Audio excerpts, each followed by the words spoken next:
A radical leftist LGBTQ publication called Pink News recently published an article titled, UK's biggest cervical cancer charity shuts down disgustingly transphobic lie that only females get cervical cancer.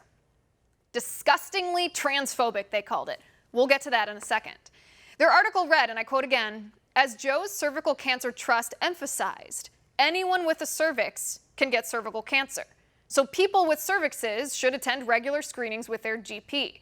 This includes trans men, trans masculine people, intersex people, and non-binary people, as well as some trans women who have had gender confirmation surgery, end quote. Okay, so let's start at the beginning. Of course, only females get cervical cancer because only females have cervix. It's called biology. No, men do not get cervical cancer.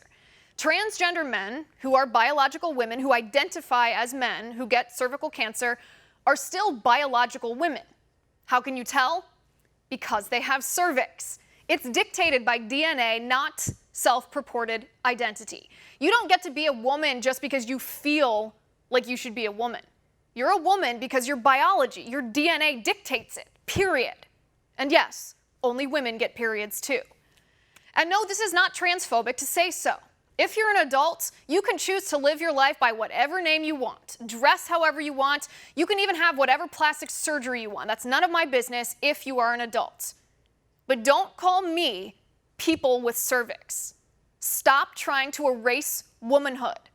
By telling biological men who identify as women that they are real women, you are literally erasing biological women. You are obliterating women's rights, women's accomplishments, and the innate endowment of gender written into our very DNA. Don't get me wrong. We should have the utmost compassion for our fellow brothers and sisters in Christ who suffer from gender dysphoria. That's a tremendous burden. We should lovingly ensure that they enjoy equal rights under the law, the same as everybody else, no matter their lifestyle choice.